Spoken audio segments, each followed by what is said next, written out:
The problem was, for those of us who just think whoever gets the most votes should win and wanted a fair election, the journalism didn't reflect that interest. It was a prisoner of that range of debate, and therefore it played directly into the hands of the Republicans. The BBC reported that 5 months before the 2000 election, Governor Jeb Bush moved to purge 57,000 people from the voting rolls, supposedly ex-felons. The great story that was broken by Greg Palast from Britain, which has now been confirmed, on for the first time, the use of by Catherine Harris of this private company to come up with a list of felons who wouldn't be permitted to vote, which was a dreadfully bogus list of thousands of people who weren't permitted to vote, who should have been. According to Palast, a private firm with Republican ties, Database Technology, signed a $4 million contract to provide scrub lists of ex-felons. Part of the job was to verify the list, which the firm acknowledged was inaccurate.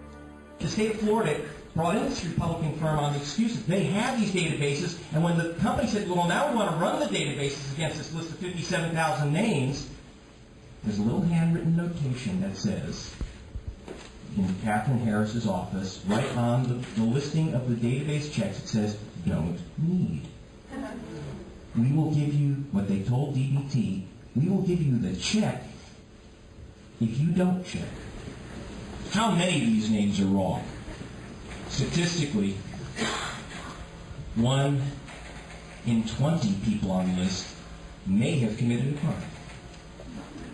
So 95% of the people on the list, 95% of people on the list, are kind of innocent. Now when I say kind of innocent, see, 54% of the people on the list are unequivocally guilty of being black. Now you do the arithmetic, okay? 95% of a list of 57,700 people, 54% of them black. Catherine Harris certified the election of the President of the United States on the basis of a plurality in Florida of 537 votes. You do the arithmetic and you tell me what happened in that election. Palast, when he first broke it, CBS News called him up. And CBS News said, yeah, we might want to work on this. And Palast said, well, go ahead, follow up on it. You can have it. Nothing happened for a couple of days, so Palast called up the producer at CBS and said, why aren't you covering this? And the producer said, and I'm paraphrasing, well, we called up Governor Jeb Bush's office, and he said that it wasn't true. It didn't check out, so we're not going to go with it.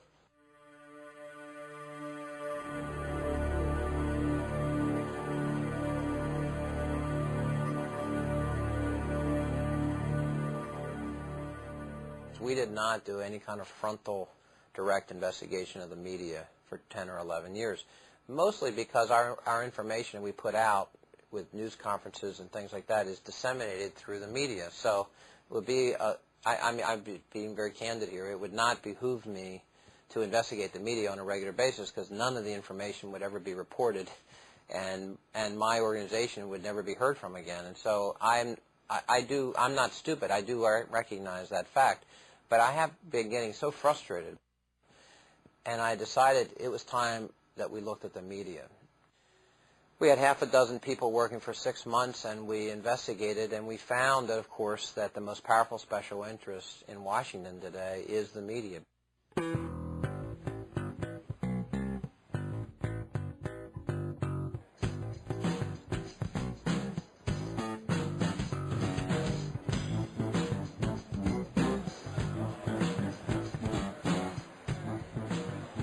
Lobbyists hire placeholders. These people line up first thing in the morning for spots in committee hearing rooms allocated to the public.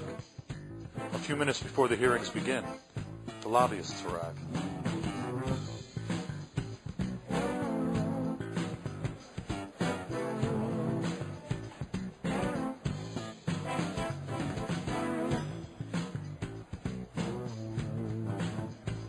These guys have hundreds of lobbyists. They have nearly 300 lobbyists, paid lobbyists, and they're giving away tens of millions of dollars in campaign contributions, and they control whether or not a politician ever gets on the air all over America.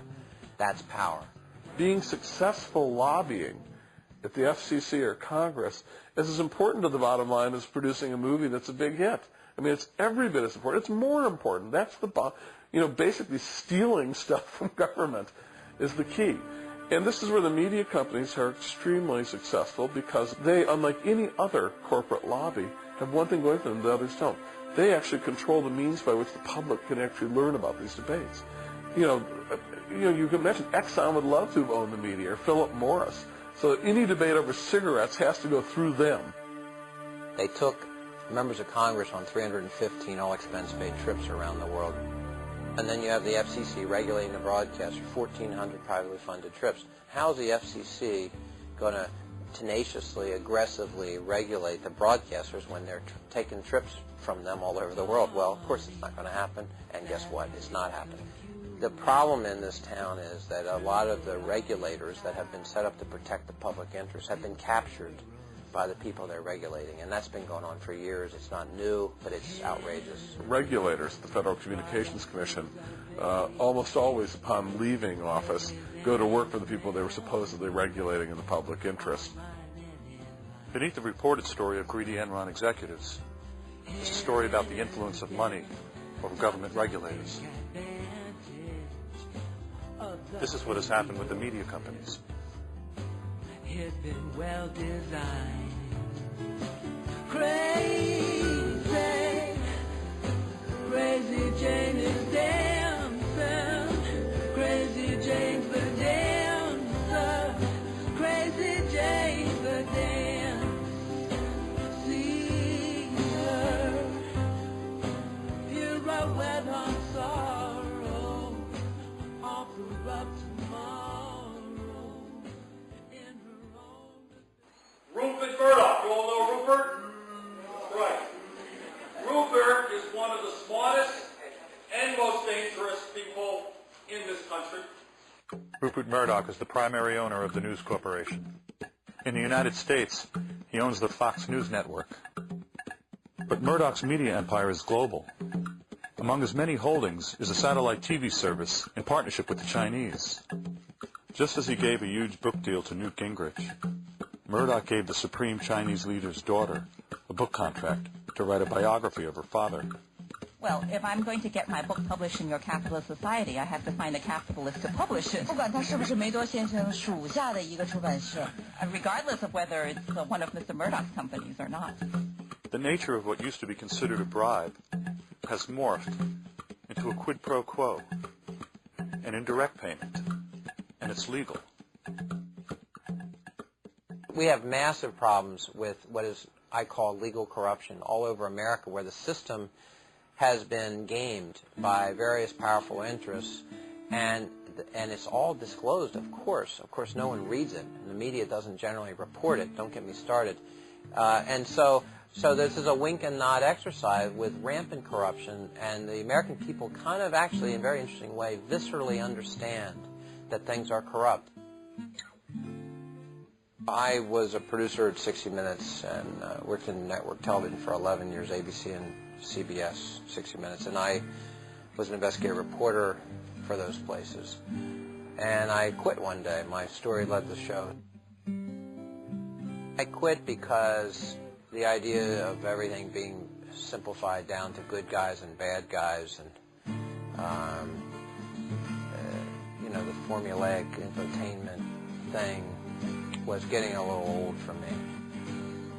I decided that I didn't want anybody telling me what to investigate, and I was going to decide myself what to investigate, and I was going to take as long as I needed, not 2 weeks to solve a 20-year-old unsolved murder. Today, we're up to 35 people. It's, knock on wood, been very exciting, but that's how it got here. So. You have this contracting of ambition about what should be covered and what the public has a right to know about. The price of power in Washington, who really makes money and who really benefits from the decisions. What will pass for investigative reporting is though someone may get a hold of an early report from some committee that's about to come out, or an inspector general's report that's going to castigate the secretary of this or that. And so you'll breathlessly go on the air and you'll say ABC News has learned or whatever the network is, and you'll be out of breath, and it's all exciting.